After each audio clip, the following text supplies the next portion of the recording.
So I have this dent in the roof of my mom's car. As you can see, it's pretty aggressive for my hammer blow to the top of it. I'm gonna sand it down so that I can weld on the stud.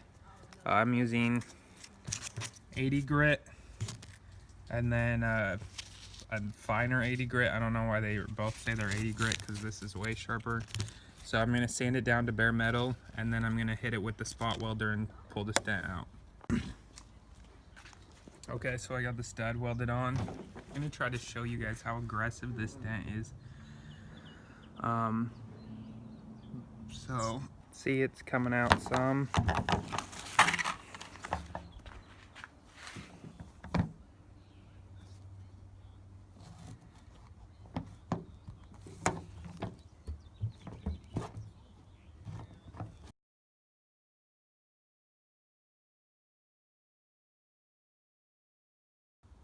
So I'm gonna basically restart because this dent is a lot longer.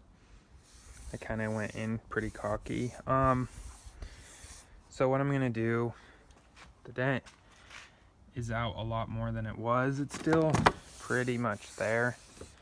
So I'm probably gonna have to de-up all the way up to here, where my middle finger is, and then lay a thing of Bondo up here, or maybe.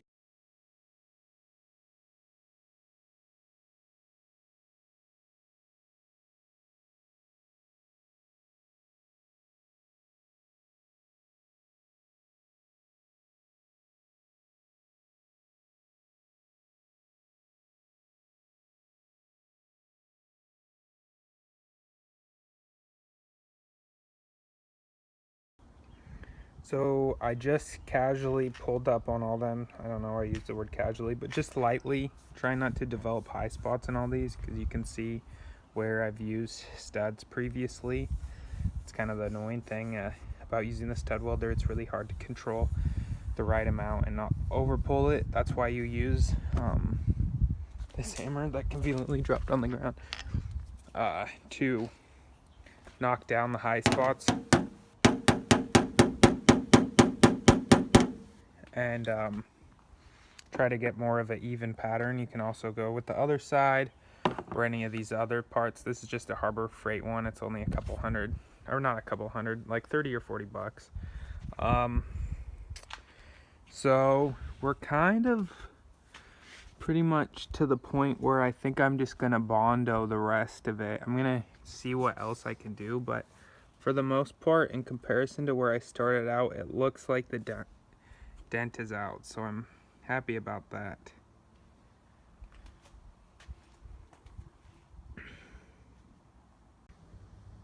So here's an update. I think I've gotten it good enough that I'm ready to just Bondo it and smooth everything out.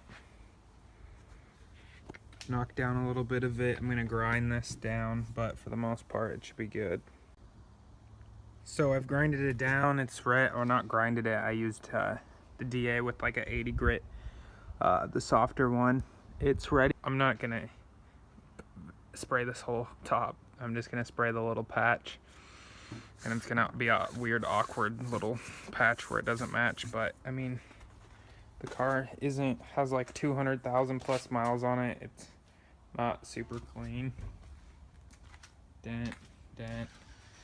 All that clear coat's fading off. That whole door is messed up. Dents. It's not. It just isn't worth it. All this is messed up. That door's messed up. That door's messed up. So I just wanted to try something new. So I'm gonna cut it up to here, make a square, and then Bondo it.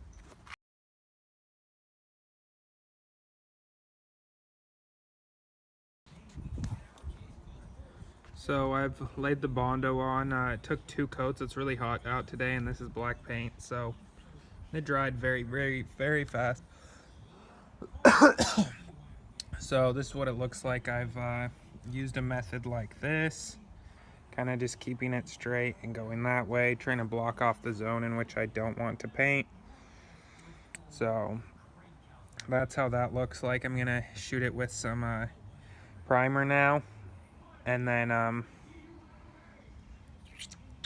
see how it turns out for now. So I'm gonna shoot it with primer and then use some spot putty to fill in all the pins like this and various imperfections in it that the primer can't get out. All right, so we're pretty much masked off. I have to do a little bit more masking here and there and a couple other places. So I'm gonna start to prime it next, and then I'm gonna use some spot putty on it to thin out those pinholes and imperfections you can see, and then we're gonna get to it, paint it, finish it.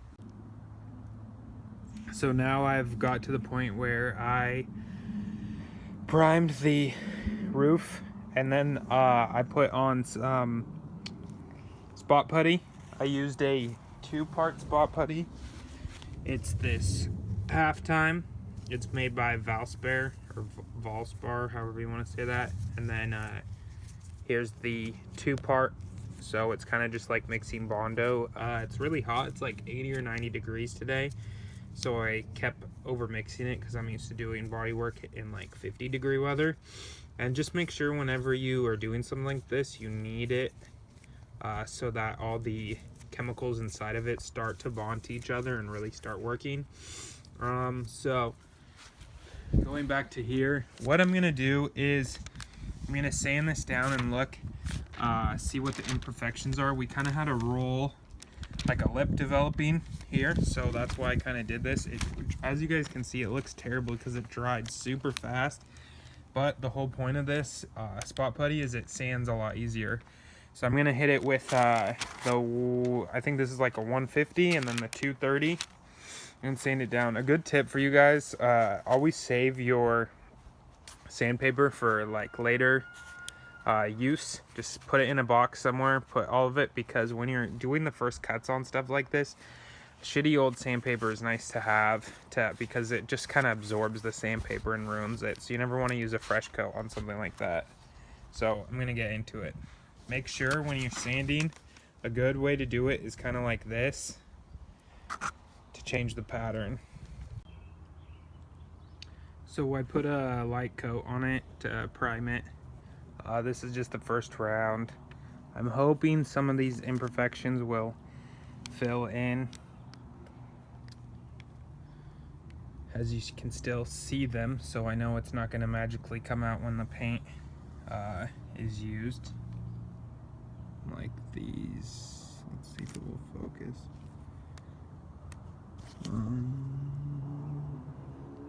There we go.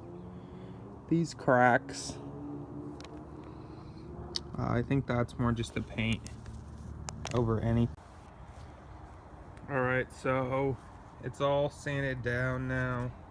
I think it's ready for the first coat of paint.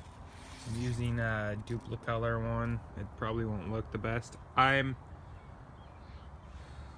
gonna do the first coat, I think, just under with it masked off, and I think I'm just gonna paint the entire roof. I'm not 100% sure how I want to do it. I might just paint it and then try to blend it. See, it's gonna have some harsh lines this way.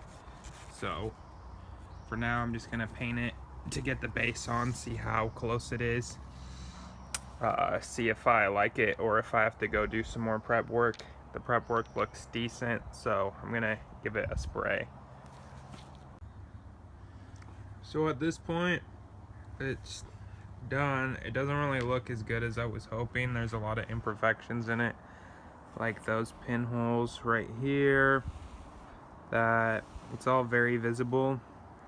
What you want to do is do a guide coat and then sand down to see those imperfections better. Failed to do that, so I'm gonna end up redoing all of this. Just gonna finish it off so that it's set, because I'm not gonna be able to do it soon. There's a decent amount. I just am not really happy about the way that this has turned out, but then again, from far it looks okay. The dent's out. There's a couple low spots, and it's really noticeable on black cars. Doing body work like this is really annoying on a black car. So I'm just happy, I guess, that it isn't as bad as it used to be, but I wouldn't say it looks amazing by any means. I'm not really impressed with the quality of work I've achieved on this one. So we're just gonna have to redo this eventually.